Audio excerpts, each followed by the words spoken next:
పిఠాపురం జనసేన ఆవిర్భావ దినోత్సవంలో అక్కడ నాయకులు చేసినటువంటి మాటలు చాలా వివాదాలకు కేంద్ర బిందువయ్యాయి.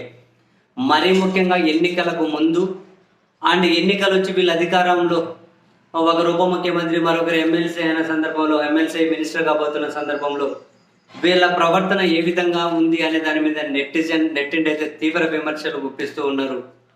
అండ్ ఈ జనసేన అధ్యక్షుడు వాళ్ళన్న వీళ్ళిద్దరి మీద కూడా జనసేన సానుభూతి పరులు కూడా ఒక రకంగా గుర్రుగానే ఉన్నారు. కారణం, ఎన్నికలకు ముందు నా విజయం వర్మ చేతుల్లో ఉంది అని ఎన్నికల ప్రచారాన్ని టీడీపీ వర్మ దగ్గరికి వెళ్ళి ఆయన ఆశీర్వాదం తీసుకొని మొదలెట్టి పదే పదే వర్మ పేరును కలవరించి చివరికి అక్కడ వీళ్ళకి పరిచయాలు కూడా లేవుగా.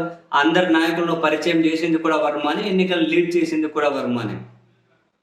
చివరికి వచ్చేసరికి తమిళనాడులో ఉన్న వాళ్ళకి తమిళ్లో కృతజ్ఞతలు చెప్పి, కన్నడలో ఉన్న కర్ణాటకలో ఉన్న వాళ్ళకి కన్నడలో కృతజ్ఞతలు, మహారాష్ట్రలో ఉన్న వాళ్ళకి మరాఠాలో కృతజ్ఞతలు, మరికొందరికి సంస్కృతంలో హిందీలో కృతజ్ఞతలు చెప్పి అక్కడే ఉన్నటువంటి వర్మకేమో నీ కర్మ, నీకు అంత సీన్ లేదు, నీ వల్లే గెలిచిందని చెప్పి, మేము నీ వల్లే గెలిచామని చెప్పాను కూడా అది నీ కర్మ అనేశారు.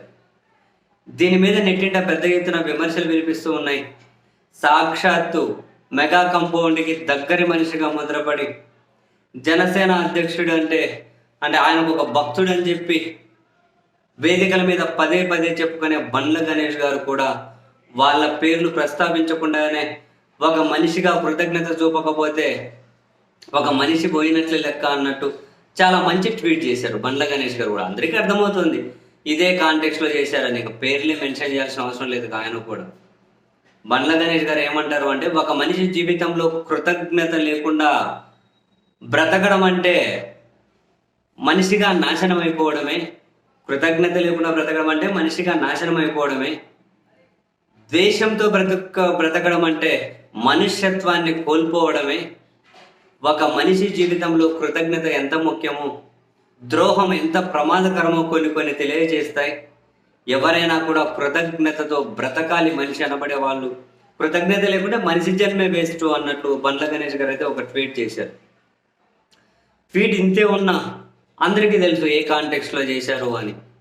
దీనికి ఏమి పెద్దగా ఎవరిని ట్యాగ్ చేయాల్సిన అవసరం లేదు, ఎవరి పేర్లు ప్రస్తావించాల్సిన అవసరం కూడా లేదు. ఇప్పుడు చర్చ అంతా కృతజ్ఞత చుట్టే తిరుగుతుంది. కృతజ్ఞత చుట్టే జనసేన అధ్యక్షుడు కూడా ఆ ప్రసంగంలో ప్రత్యేకంగా ఒత్తి పలికి మరి నేను థ్యాంక్స్ నోట్ చెప్పాలి అని చెప్పి కొందరు అందరినీ ప్రస్తావించారు. ఒక వర్మాను తప్ప అందరినీ ప్రస్తావించారు. అండ్ ఇంత కృతజ్ఞత లేకుండా ఉండడం ఏంది అని చెప్పి సోషల్ మీడియాలో చర్చ జరుగుతుంది. తెలుగుదేశం పార్టీ వారైతే తీవ్ర స్థాయిలో గుసాయిస్తూ ఉన్నారు. ఈ క్రమంలో వాళ్ళ భక్తుడు అనబడే బండ్ల గణేష్ కూడా వీళ్ళ మీద కామెంట్స్ చేశారు, వీళ్ళ మీద విమర్శలు చేశారు అంటే ఇక మనం ఇంకా మాట్లాడుకోవడానికి ఏముంది. వాళ్ళ భక్తుడు అనబడే వ్యక్తి కూడా మనిషికి కృతజ్ఞత ఎంత ఉండాలో చెబుతూ ఉన్నారు. ఎవరికైనా తప్పదు.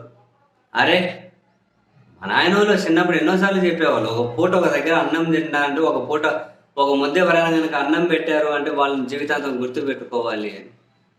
సరే, కొన్ని సెన్సులు ఉండాలి, కొన్ని నేర్చుకోవాల్సి ఉంటుంది. ప్రతిదీ పక్కన వాళ్ళతో పాఠాలు చెప్పించుకోవాలి అంటే చెప్పే వాళ్ళకు బాగుండదు, చెప్పించుకునే వాళ్ళకు కూడా బాగుండదు కదా.